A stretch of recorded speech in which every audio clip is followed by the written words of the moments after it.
Welcome on board the RichPlanet starship, broadcasting from somewhere high above the Earth. I'm Richard D. Hall. This week's guest is a serving police detective with over 21 years' service. He has followed the UFO subject for 35 years and in 2002 launched the UFOs database. That's an unofficial national police database for reporting of police UFO cases. So without further ado, let's activate the teleporter and get him beamed up onto the ship.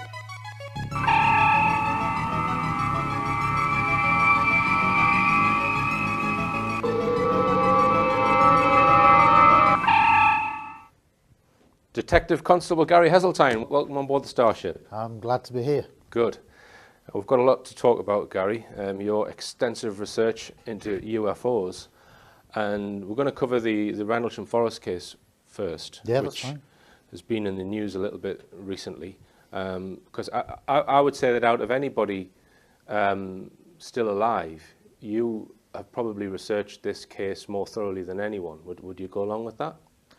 Well, I don't know if I'd be saying that. I mean, there were very good books. I haven't written any books, but there were very good books done by Larry Warren and Peter Robbins, Left at Eastgate, and obviously Georgina Brunei's book is a very good source. You can't tell the people. So, yes. Very good books. And so can you give us, just in sort of 4 or 5 minutes, Gary, the story of Rendlesham Forest UFO case, 1980? Yeah, the Rendlesham Forest case is regarded by most UFO researchers as the best British case ever, and arguably second only to Roswell in its stature. I think it's a case that will grow and grow as time goes on, but a brief summary of the incident is basically in late December of 1980, over 3 nights between the 25th into 26th is the first night, 26th into 27th is the second night, and the 27th into the 28th is the third night. UFOs in various guises and shapes came back to the RAF Bentwaters and Woodbridge base, effectively I think to surveil it, and in particular there were incidents where a lieutenant colonel who was the deputy base commander of the base went out with a team of men following an object, a red glowing object through the trees of a forest which was called Rendlesham Forest, hence the title that we're now familiar with, where they saw at close quarter a UFO that then divided into 5 pieces. More UFOs were seen on the horizon that then began to move towards them. One stopped above a group of airmen, including the deputy base commander, Charles Holt. Charles Holt, yeah, famous for the Holt Memorandum, which is arguably Britain's most famous UFO document. Right. And this object from about 1,000 to 2,000 feet stopped above them, shone what looked like a laser beam down at their feet. He didn't know whether it was to be a communication or whether it to be frightened. They were all in awe. Later on that particular night, which is the third night, Holt's encounter is the third night, beams were shone down from a UFO into the weapons storage area, and he has gone on record saying that has gone into a weapons storage area. Now, I know, and it won't ever be officially said by Holt, but I know from having worked in my time as a Royal Air Force police officer between 1983 and 1989, I served on 2 identical nuclear storage areas, and that was beams shone down into a nuclear weapon storage area. And I believe one of the, if not the largest storage of nuclear weapons in Europe at that time. That's the rumour. I have that off the record, but I believe that was probably why UFOs came there. And what shouldn't be forgotten is the political context of why then would they be interested. Well, in 1980, the Soviet Union was in its final throes of power, and the Polish Solidarność movement led by Lech Wałęsa was rocking the boat in Poland. And at the time of Rendlesham, there were literally hundreds of thousands of Soviet troops massing on the borders of Poland. So the world was in a very dangerous place, And when I look back now as to why UFOs would go to that base, it maybe was because there were nuclear weapons there that shouldn't have been there, and that they were probably in breach of all the arms treaties of the day. And just to add in there, Gary, it's not the only case. There are many, many, many cases in the United States and in Russia of UFOs examining weapon storage sites. Oh, absolutely, and I think we'll touch upon it later in the programme. There's just been a recent press conference put together by Captain Robert Salas, who was in charge of one of these nuclear facilities in 1967, where his missiles were effectively disabled by a UFO that hovered over their silos. Maelstrom, I think that one. Yeah, was. that's Maelstrom, 1967 in Montana. All right then, Gary. Now, what about one of them actually landed and was examined by Jim Penniston? Would you care to tell us about that and what he witnessed briefly? Yeah, I mean, Which night was that? Was that the on? the first night's activity was the night of Christmas night into Boxing Day, and literally just after midnight, going into Boxing Day morning, strange lights were reported by the East Gate. Cutting a long story short, Jim Penniston, Ed Kabanzak and John Burroughs went out to effectively investigate what these lights were. They initially thought that it might be an aircraft in distress. However, later on, Burroughs and Penniston tracked an object through the trees, manoeuvring, small object, perhaps the size of a car, manoeuvring through the trees until they came to a small clearing. In the clearing, Penniston actually moves forward and sees a landed object. He walks around it, he takes his police pocketbook out, he begins to make notes, he draws pictures, detailed pictures. He notices that as he goes around the craft that there are raised symbols which he describes and has documented in his police pocketbook. He actually touches the object, which is described as being glass-like. So he touches this UFO. He touches it, yeah. He said it was like cut glass, didn't he? He said it was like a glass-like feel and that it was slightly warm to the touch.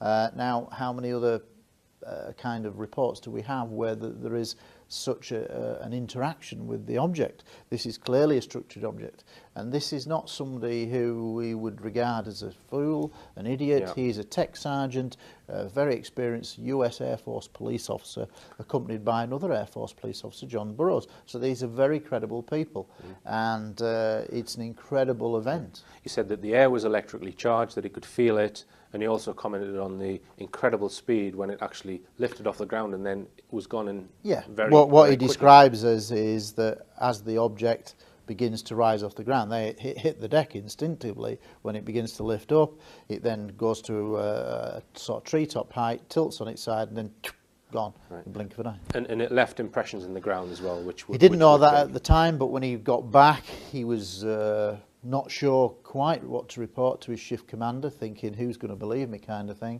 So he was a bit reticent and gave a guarded account and basically watered it down and said that they'd tracked a mechanically object moving through the forest. They didn't initially mention the fact that it landed. However, he was told to go back at first light and look for any evidence of where this object was. And when he did go back, they found broken branches and they found 3 equilateral impressions in the ground, literally to a depth of 1.5 inches, literally 8 feet apart in a triangular. These were 3 circles in the shape of a triangle. They're all the same, about 7 inches by 1.5 inches deep, and they're all spaced out about 8 feet apart. So do you know, Gary, because I've heard different numbers, how many airmen actually witnessed the craft? What on the first night? On across the 3, say? Well, I will talk about Colonel Holt probably a bit later on, but he will himself, and I've seen him on documentaries, where he will say there's perhaps maybe 50, 60 people involved in peripheral roles, but such was the degree of UFO activity over those 3 nights. Some people saw things at various different parts of the base. So 50 to 60 so there are undoubtedly witnesses. there are undoubtedly a lot more witnesses, and that was what drew me as a police officer to the case anyway. One, because I'd worked on those sites and I knew that there must be more witnesses, especially witnesses who I suspect were in the towers on each of those nights. Now, when you've studied this case, Gary, you've approached it as a detective would. because you told me that you did what they call it, a timeline, Yeah. and it's on a great big long piece of paper spread over 3 days. Each sort of segment is an hour or whatever, and you plot as it best out. we can from the known facts. Yeah. So very, very detitled sort of analysis, and you read all of the different books that that's what I did. That case, added them to the timeline, and then added all of the witness statements to the timeline. So you've built up a very clear picture as to what happened over that. Yeah, I think what I did was I spent 4 months researching all the known TV documentaries, known books, articles, etc., getting what I would call the accepted facts, the corroborated facts. There's also, in this case, there's a lot of hearsay, which you have to be very careful about. Yes. So what I've tended to do with the timeline is to try to make it as factual as possible. So it really concentrates on the things that are accepted as fact. Mm-hmm. And just at this point, I'd like to bring in this particular article, which was on the BBC website about Rendlesham, and it appeared a few months ago, and it's written by the famous ufologist Evan Davis of the BBC. Well, and you know, just to come out with some statements of this article, he took me to the place where the airmen reported seeing flashing lights in the sky. There we were greeted by the sight of the Orford Ness Lighthouse a few miles away. So this article is trying to make out that all of these 50 to 60 airmen were over 3 nights were seeing a lighthouse, and this is confirmed by researcher Ian Ridpath. And you know, what can we say about this kind of well, first and foremost, I've never heard him raise his voice as a UFO commentator before, so that's a surprise. Evan Davis. Evan Davis, he's well known and probably very good at what he does in his day job, as it were. But certainly within the UFO community, I've never heard him speak on UFOs before, which is slightly bizarre.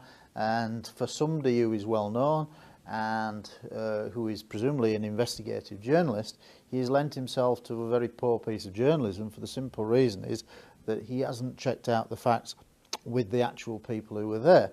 It's very easy to make assertions, but you have to rely on the testimony. Mm-hmm. And in this particular case, what makes this case so good, and in my opinion better than Roswell, is because these are all military trained police officers. You know, they're working with nuclear weapons day in, day out. They have secret clearance to work on those bases. They're highly vetted to do the job that they do. They're trained to protect nuclear weapons. These are police officers who undergo proper police training, military police training. We're not talking about young recruits. In the main, we're talking about many airmen with many years' service in the US Air Force. And in the case of Holt, we're talking about a man with a very distinguished career who was the deputy base commander of what I know is a nuclear facility. Now, that testimony should not be ignored, especially when it's corroborated by, when he went out with a team of 4 other people, 3 of which have gone on the record, one of which doesn't want to go on the record, and who knows why, but the 3 that have gone on the record all confirm in slightly different ways, because it's different perspectives, but there were clear UFOs seen at close quarter. So we are talking about a major UFO event, and for a journalist of his renown in a different sphere of work to cast aspersions as to their credibility, i.e. the likes of Holt and his men, is a total disgrace in my opinion. Well, we're going to go for a short break, Gary. So I think before we go, I'll just get rid of this piece of BBC disinformation. Okay, join us after the break.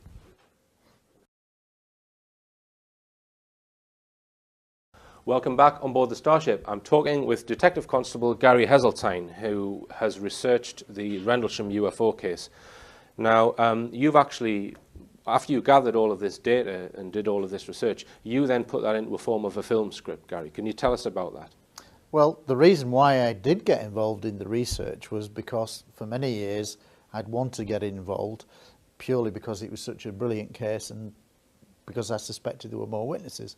And an opportunity came in December of 2007 to meet with Colonel Holt, obviously now retired, but famous for the Holt Memorandum and going on the record as saying he saw UFOs at close quarter.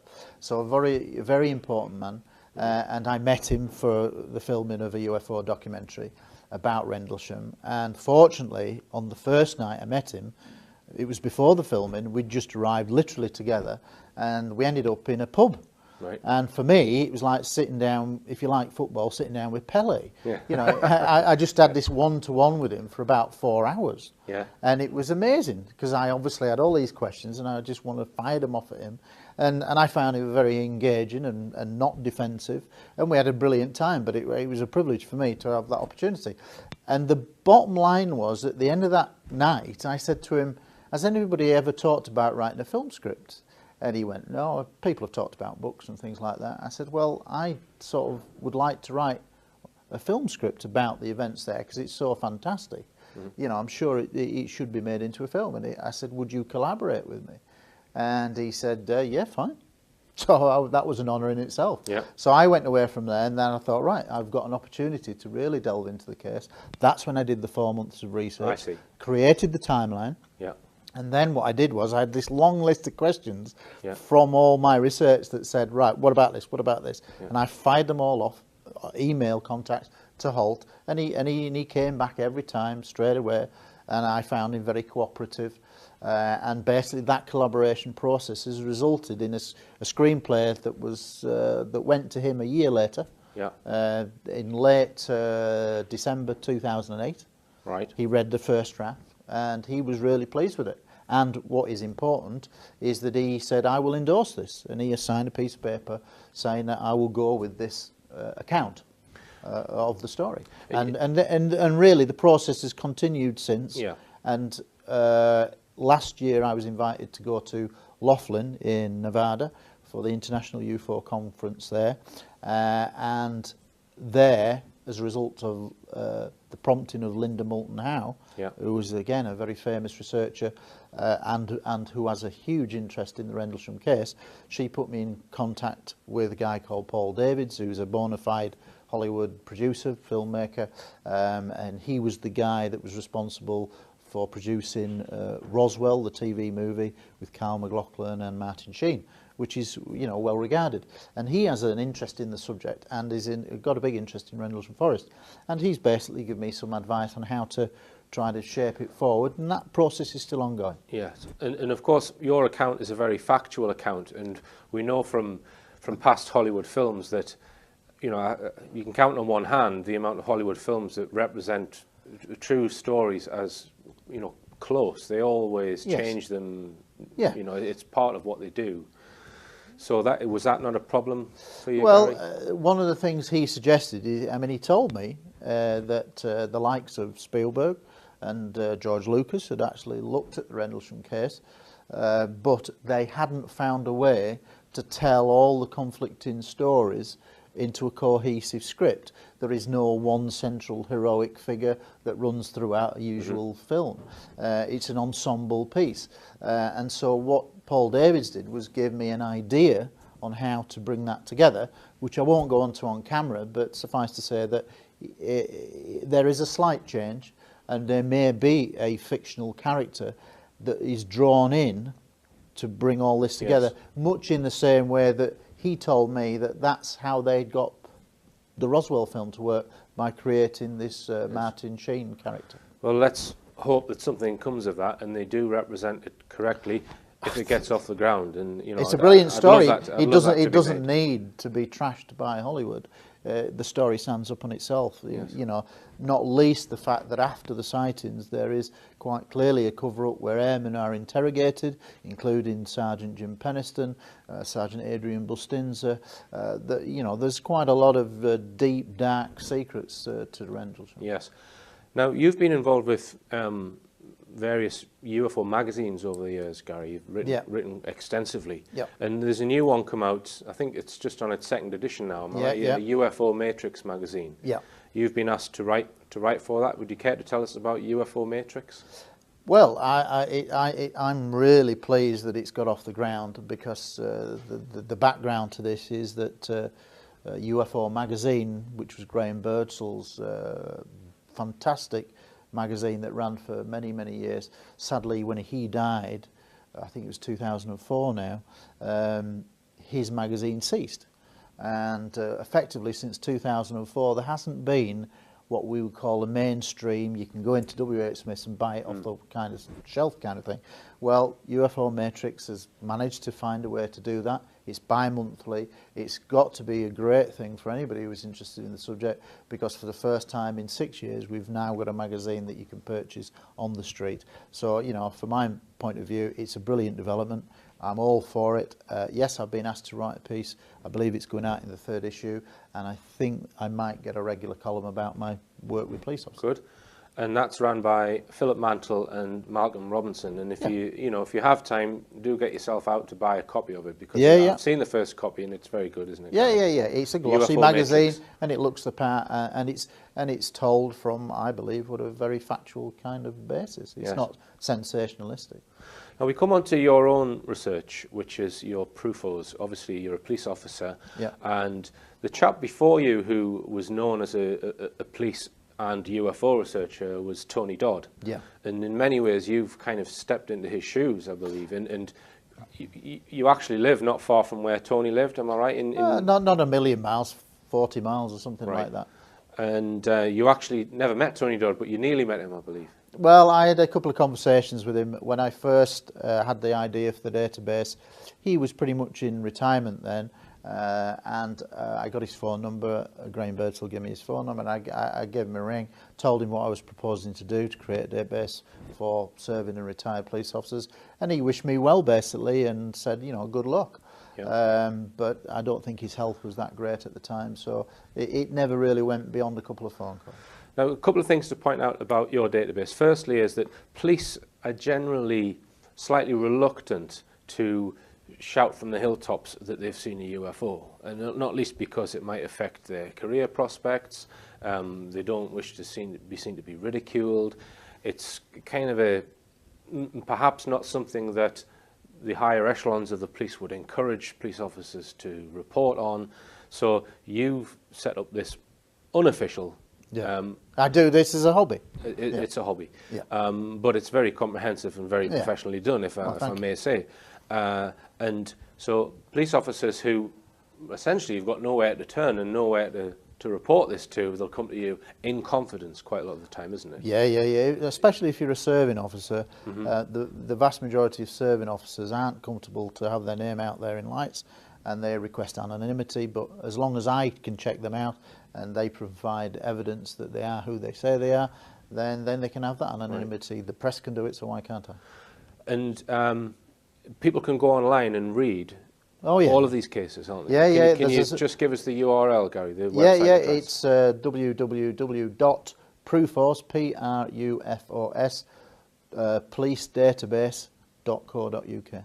Right. So but is it not just prufos.co.uk? Yeah, literally, the easiest way is either to put my name into Google, and it takes you straight to it, or just put in the word Prufos or police, UFOs and police, and it will take you straight to mine. And how many cases have you documented on there then, Gary?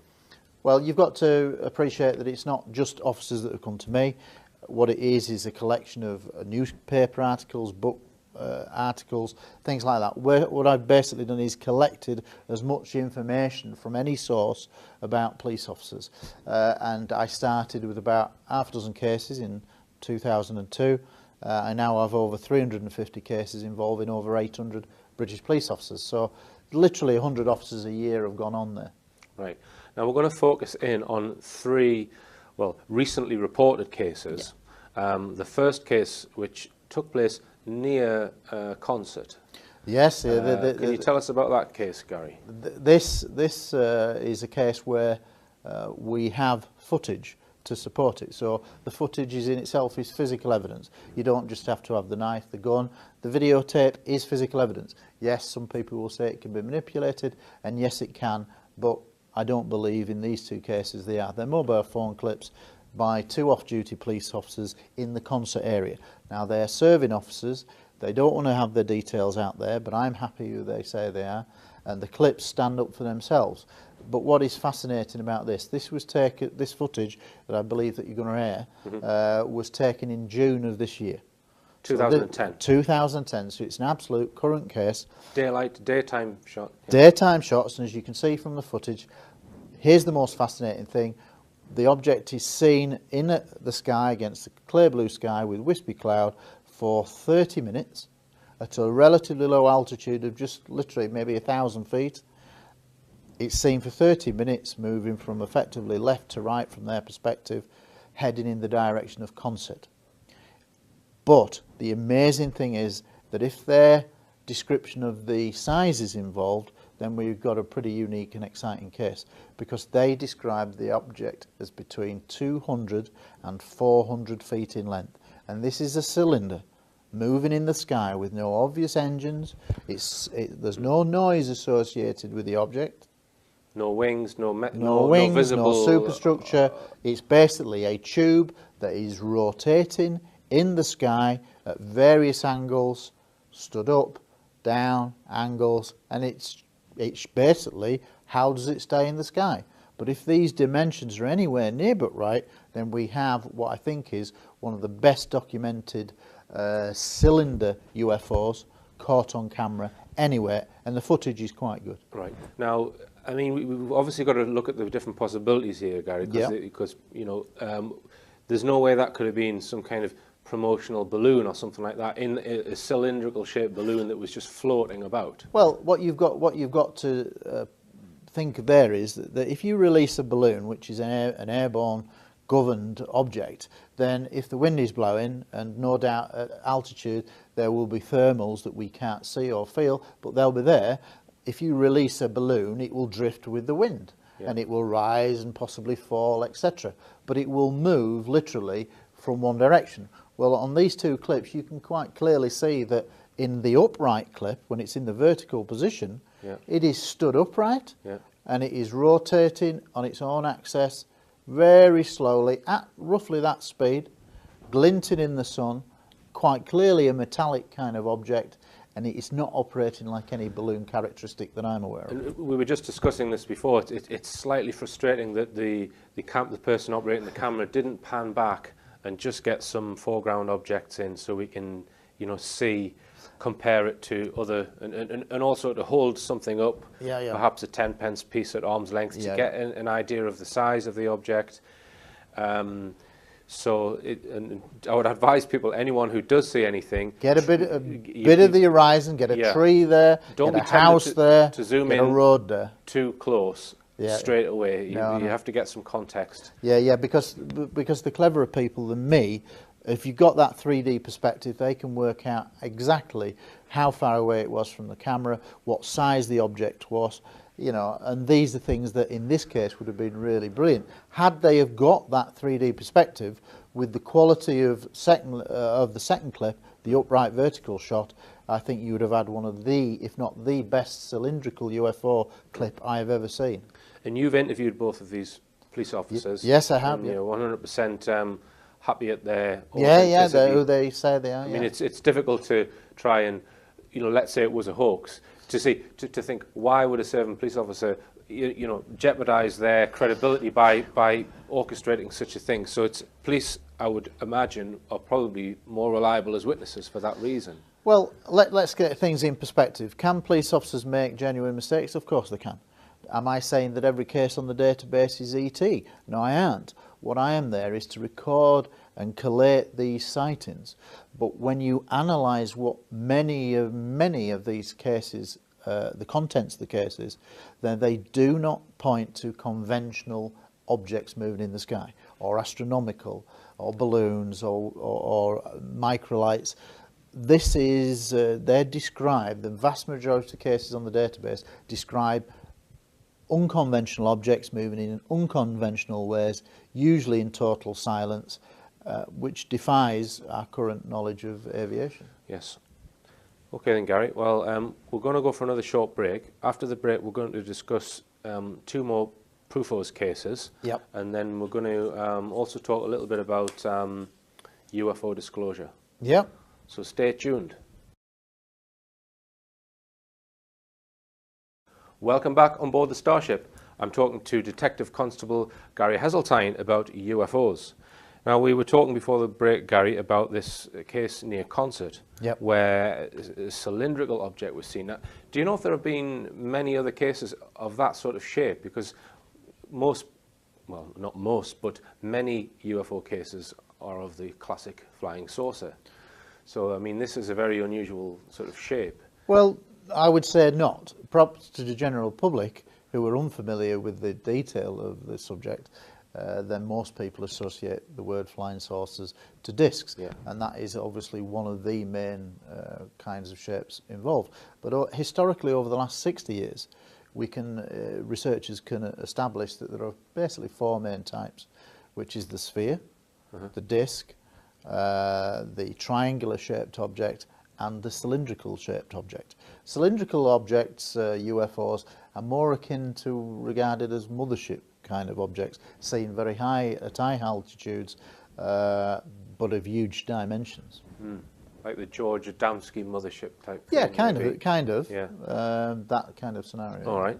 Now, we're going to come on to a black triangle case in the third Prufos case, but before that, there was a case in South Wales. North Wales, sorry. North Wales. North Wales. Near a nuclear power plant. Yeah. That's another recent case.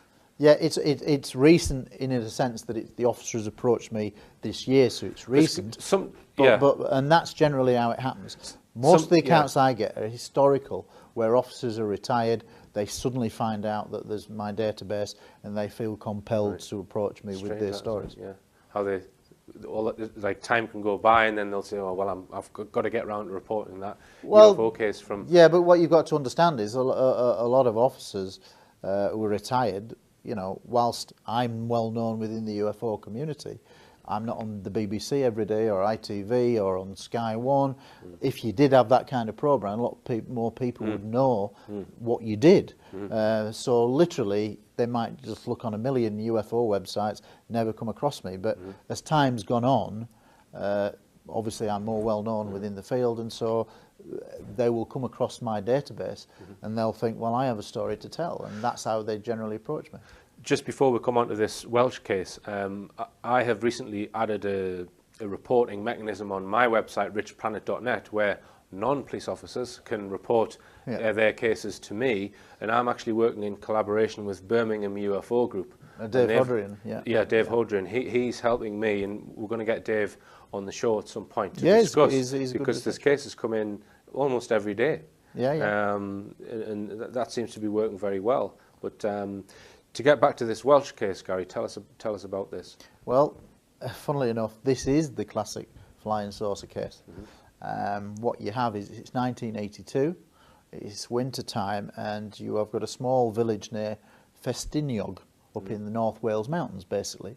And from where this local village bobby, and he was the only one, obviously lived in the police house with his wife, their perspective, literally from their back garden, was across a lake, and in the distance there was this nuclear power station, and which is now decommissioned. But he said on one particular night he went out. At the time it was active. It was active at the time, and he went out there late at night, and he saw what he described, and his wife saw it as well, a classic flying saucer shape, but huge dimensions, that was there, I think, to the right of the power station, and they watched it for many minutes, and then suddenly gone in the blink of an eye. Now, this is typical of the kind of case that gets reported to me. Now, why would he, all these years later, we're talking 1982, so 28 years later, why is he suddenly contacting me now? And he said, it's just because I found that you've got a database. I never had the facility to go to anybody before, and I feel comfortable with telling you about what this is. But he has given me his sighting report, signed declaration, photographs, everything. So I'm happy who he is, photographs in uniform and things like that. So that's a great case. All right, and again, power stations, power plants are often featured with in nuclear facilities as well. They seem to crop up again and again. It does, and that's why I'm saying is that to the general public, you're not told about the best evidence of the subject, and this is one of the areas where I feel real frustration, as do many of my other researchers, because the media have such a tight clamp down on this subject. Then you're not getting the best evidence presented. Now, if I was to go to court, I wouldn't go with my weakest evidence. I would get rid of the weakest evidence. And as Stanton Friedman says, if I was on about fissionable materials, I'd only go the ones that were going to work. You know, and so I'd dismiss all the stuff that doesn't work you'd go with what you've got. So in terms of police cases, you know, we're looking at the best evidence, and that's what I'm looking for. I mean, you're talking there about your frustration at the mainstream media, and we were at the Exopolitics conference at Leeds Yeah, we were, a few months ago, and we had a little drink after the conference, and Nick Pope was there, your friend Nick Pope. Yeah, I've met Nick many times. And we were discussing that very point, and you sort of turned to him and said, well, you know, if I had had a fraction of the media opportunities that you had had, Mr. Pope, you know, perhaps we'd get a more balanced view on UFOs. And I think I'd then had a few too many drinks. I think you had. I said, Nick Pope, you have never seen a secret document in your life. And then at that point, it went quiet and we went home. Anyway, it's okay, to get back to the next Prufos case. Black Triangle in 1984. Yeah, this is again another case that's come to me this quite recently in the last few months, and this is again one of these incredible tales in UFO literature over the last 60 years. The Black Triangle, certainly from the late 70s onwards, has become more and more prominent as a UFO structure. And this case is two police officers, early hours, as often many of them are, driving along in a marked police car on a night where the stars are out and there's very little cloud, when they become aware that there is a large object blocking out the stars. And as they look, they see it's a large triangular object. Now, at the time when they first see it, it's actually over some football fields. So they actually get a perspective of its width and dimensions, and they describe it as being bigger than 2 football fields put together. Now, this is a machine that's blanking out the stars. It's quite clearly visible to them. It's at an altitude of 50 to 100 feet, which is very low. Yeah. So they've got these real dimensions. So if you're seeing something that close, your estimate is likely to be much more accurate, in my opinion, because they can put it in the perspective of the football fields. It's the football fields, it's above them, oh, it's bigger than that. 2 football fields. This is, by anybody's definition, a huge triangular object that's moving in total silence. They follow it in the police car. And at one point it goes directly over the police car. They're out of the car. They're standing up, listening to see if they can hear anything. They don't hear a thing.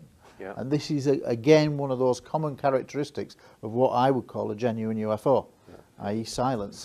Generally is one of those characteristics. The triangular UFO, I mean, Omar Fowler has written a lot about this and researched this, because there were cases in Derby in the 1990s, in Belgium, I believe. That's most famous. Also the New York cases in the early 80s, probably not long before Hudson Valley. They all seem to be post 1980, don't they? Cases. Now, why that is, who knows? But whether, is there any doubt that these objects are being seen and reported around the world? Then I would say no. There is absolutely no doubt. People are seeing large triangular objects. I mean, and David Caton he reported on one case on the M56. That's right.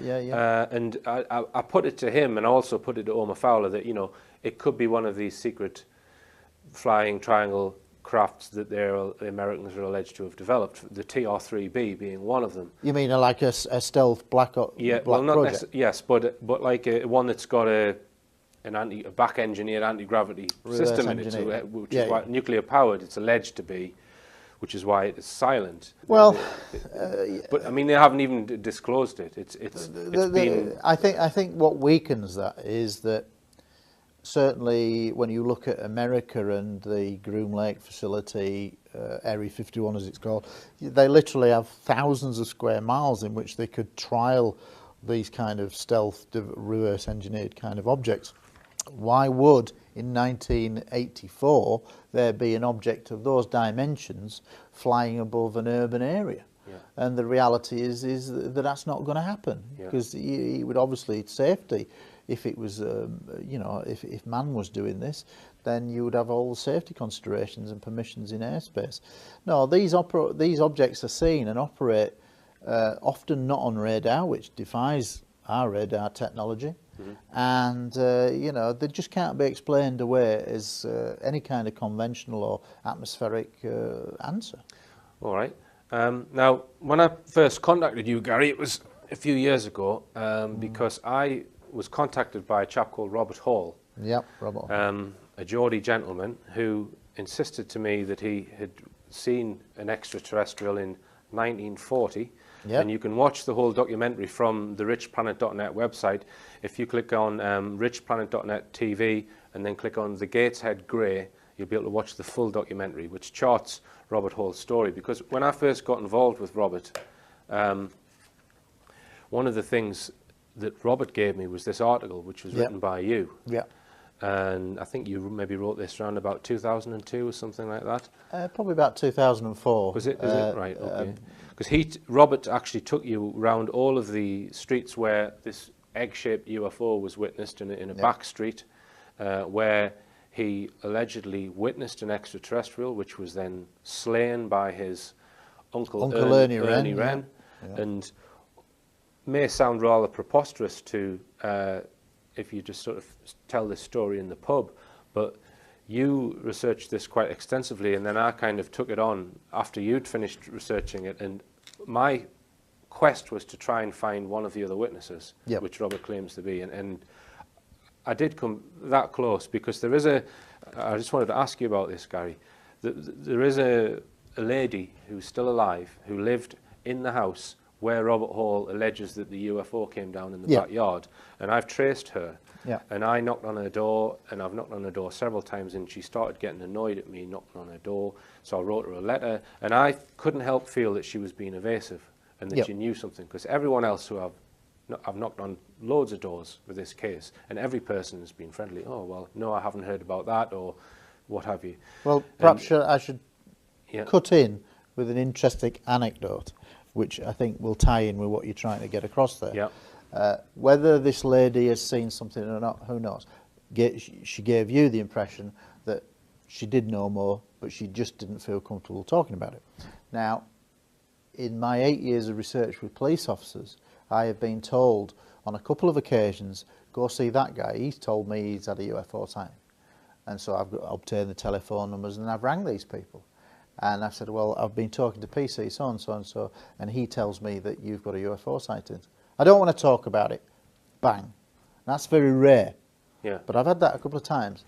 But what that tells me is not that they didn't have a UFO sightings. It just means that for whatever reason, they're either uncomfortable to go down that avenue because it's too frightening or whatever, or they're still traumatized by it.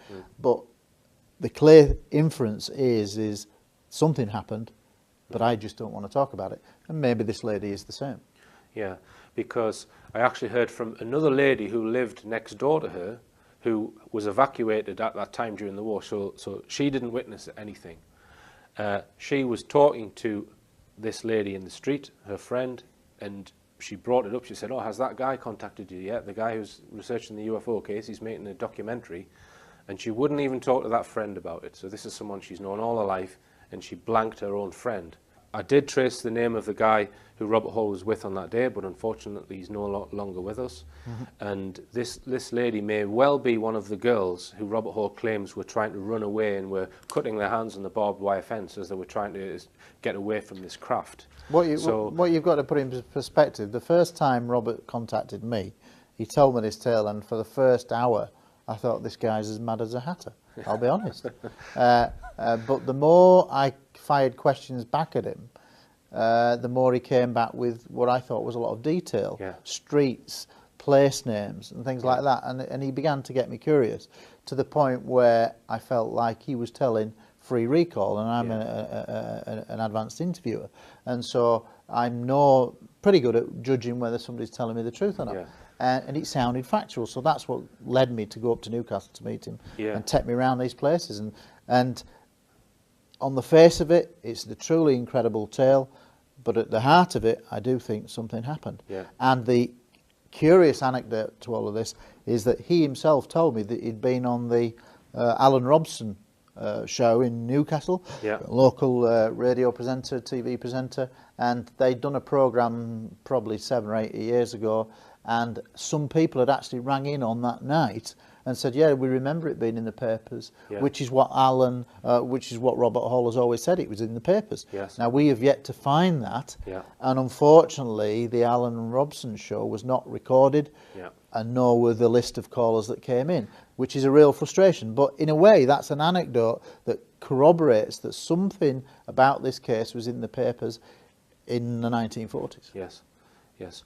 All right, well, let's come on to UFO disclosure, Gary, because it's creeping up in the media, isn't it, now and again, especially with that press conference the other week with Robert Hastings. You mentioned it earlier. Charles Holt. 27th of September at the Washington Press Club. You know, and the subject seems to be being treated a little bit more seriously in our mainstream media. You don't think so? I would argue that nothing is changing. Right. In the media, for the simple reason why I do that is that on the day that was released, there was on the Sun website they did a bigger picture on a feature on it, like a page feature, but actually in the newspaper. Now, if you're not computer literate, you're not on the internet, you will read the newspaper or the TV, and in the Sun newspaper edition, there was I think a 4-line little caption in the middle of a page on something like page 22. Yeah. So to my mind, there was a big distinction between what was going out online and what was in the mainstream media, and I found that fascinating. I personally think that the media have got a terrible clampdown on the subject, and it's worked for 60 years, and we will find it extremely hard to break that down. But undoubtedly, we're getting closer as... And one of the there's a few ways that I think the disclosure dam will break, as it were. In Washington in May, I heard a lecture by A.J. Javad, the Brazilian researcher, and he has been working with the Brazilian government. Yes. Not the other way around. The Brazilian government approached civilian UFO researchers, he and others, and said, look, we want to start disclosing our stuff. But this is our good stuff. And they were getting admirals, colonels, generals, brigadier generals to go on the record and produce and release reports that they'd studied over many years that concluded that UFOs were of an extraterrestrial origin. So a complete different attitude to the way it's portrayed in the media in England, and we've always taken America's lead. And in America and Britain are the most secretive governments about UFOs. Yes. And this is quite disturbing, because you are led to believe one thing in the way that the media presents the subject, but if you went to Brazil, the government are actively releasing their top documentation that to any other court of law in the land would say this is top testimony, 2-year report about sightings in the Amazon, conclusion extraterrestrial. Yeah. But you're not getting told about this, No. and I find that worrying. Yeah, yeah. I mean, you know, like we looked at the BBC article there that they have on their website. It's a total exaggeration of the details, the facts. Yeah, it's appalling. The BBC's that article was appalling, I have to say. Now there's a new documentary out called The Day Before Disclosure. Tell us about that, Gary. Yeah, when I was in Washington in May, there was a couple of camera teams there. There is another one coming out as well about disclosure. I think, I'm not sure the title on that, but this one is by a Norwegian film director called Tej Tofnens. And basically he got a lot of the top researchers from around the world and got them to give their opinion on disclosure and how do you think it will break and things like that. And it has just been released, literally this month.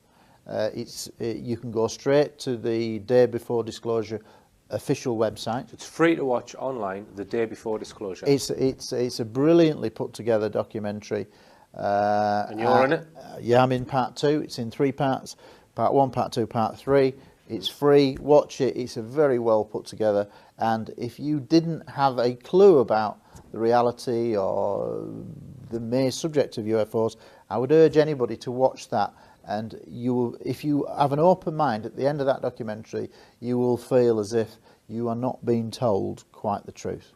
All right then, Gary. Well, Thanks very much indeed for coming in. And if there are any police officers out there, yeah, who've had absolutely. sightings, Every time I go on the television, I ask for any serving retired officer to come and go. All you got to do is put my name, put UFOs and police, and it will bring you up to my website. Right. And from there, it's got all my contact details. Right. So do they actually fill it in via a form, or No, do they telephone you? no. There's my telephone number. There's my address there. And Email address. They can, you know. And it's in total confidence. Total confidence. Yeah. If they want anonymity, fine. As long as I check them out, fine. Okay. All right then, Gary. Well, thanks very much indeed for coming in. Thank you for asking. It's a pleasure talking to you again. Yeah, it's always a pleasure for you, Richard. Okay.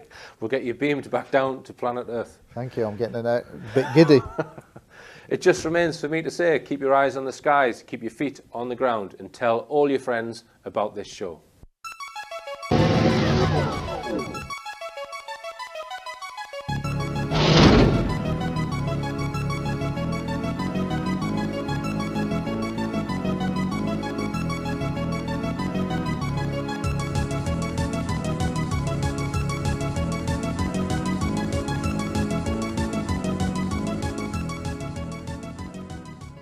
In Montana.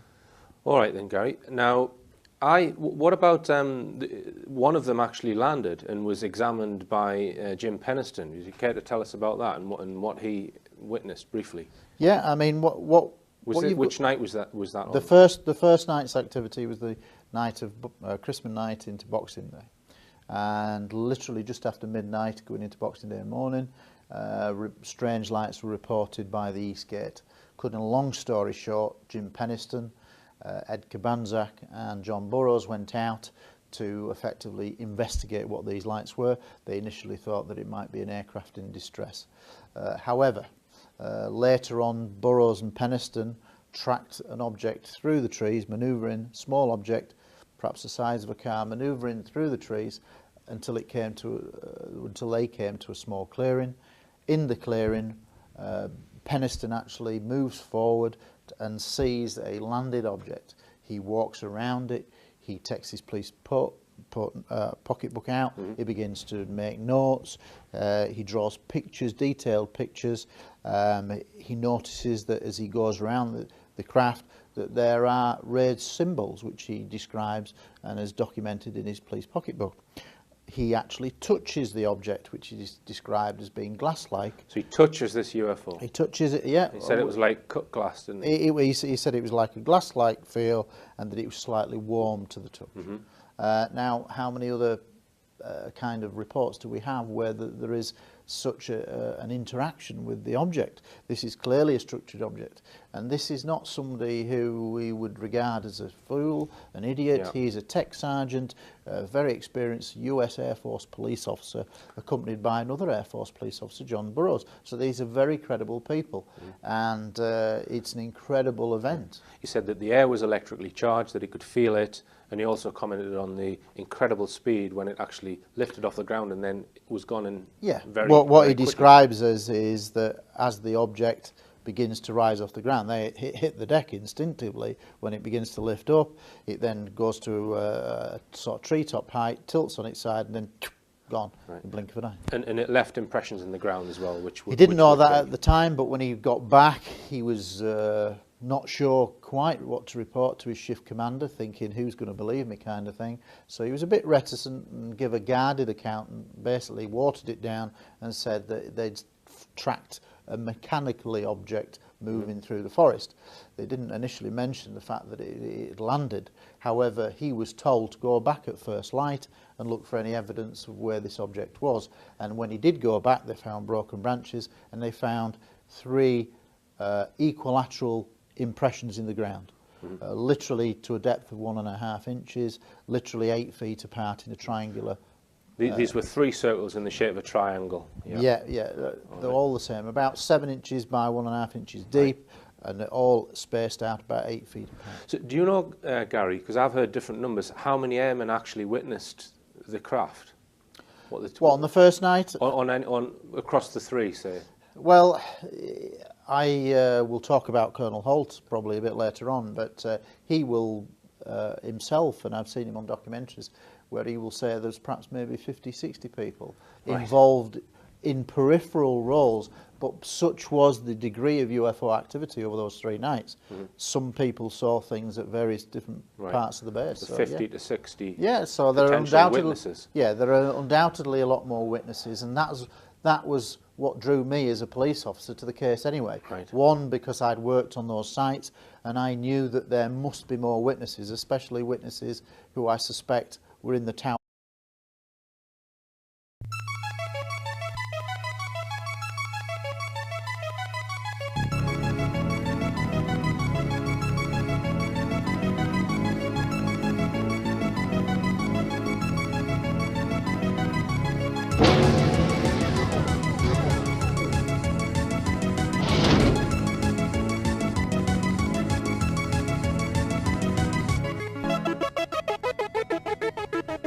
Welcome on board the RichPlanet starship, broadcasting from somewhere high above the Earth. I'm Richard D. Hall. This week's guest is a serving police detective with over 21 years' service. He has followed the UFO subject for 35 years and in 2002 launched the UFOs database. That's an unofficial national police database for reporting of police UFO cases. So without further ado, let's activate the teleporter and get him beamed up onto the ship.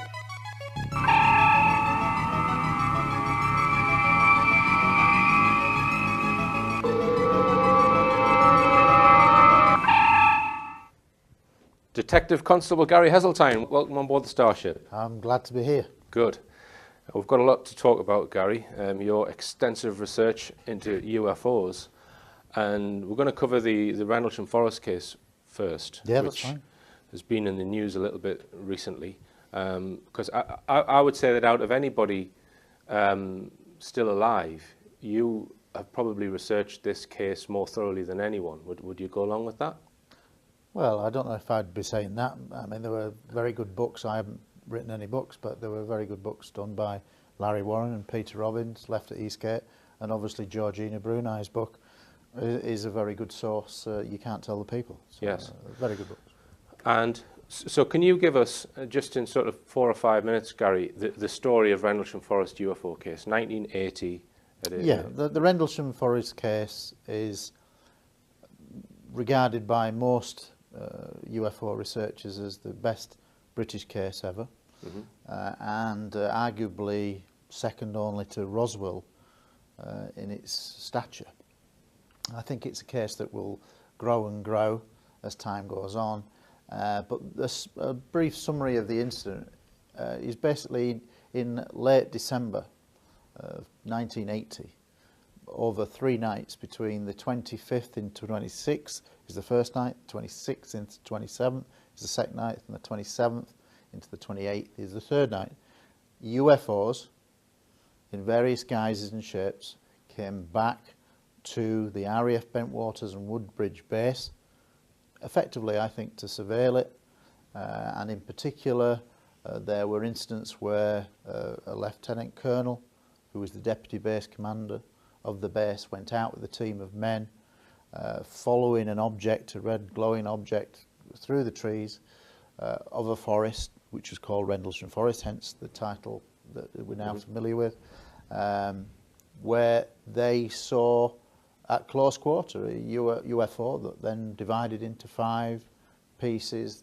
More UFOs were seen on the horizon that then began to move towards them. One stopped above a group of airmen, including the deputy base commander. Charles Holt. Charles Holt, yeah, famous for the Holt Memorandum, which is arguably Britain's most famous UFO document. Right. And this object from about 1,000 to 2,000 feet stopped above them, shone what looked like a laser beam down at their feet. He didn't know whether it was to be a communication or whether it to be frightened. They were all in awe. Later on that particular night, which is the third night, Holt's encounter is the third night, beams were shone down from a UFO into the weapons storage area, and he has gone on record saying that has gone into a weapons storage area. Now, I know, and it won't ever be officially said by Holt, but I know from having worked in my time as a Royal Air Force police officer between 1983 and 1989, I served on 2 identical nuclear storage areas, and that was beam shone down into a nuclear weapon storage area. And I believe one of the, if not the largest storage of nuclear weapons in Europe at that time. That's the rumour. I have that off the record, but I believe that was probably why UFOs came there. And what shouldn't be forgotten is the political context of why then would they be interested. Well, in 1980, the Soviet Union was in its final throes of power, and the Polish Solidarność movement led by Lech Wałęsa was rocking the boat in Poland. And at the time of Rendlesham, there were literally hundreds of thousands of Soviet troops massing on the borders of Poland. So the world was in a very dangerous place. And when I look back now as to why UFOs would go to that base, it maybe was because there were nuclear weapons there that shouldn't have been there, and that they were probably in breach of all the arms treaties of the day. And just to add in there, Gary, it's not the only case. There are many, many, many cases in the United States and in Russia of UFOs examining weapon storage sites. Oh, absolutely, and I think we'll touch upon it later in the programme. There's just been a recent press conference put together by Captain Robert Salas, who was in charge of one of these nuclear facilities in 1967, where his missiles were effectively disabled by a UFO that hovered over their silos. Maelstrom, I think that one. Yeah, that's Maelstrom 96.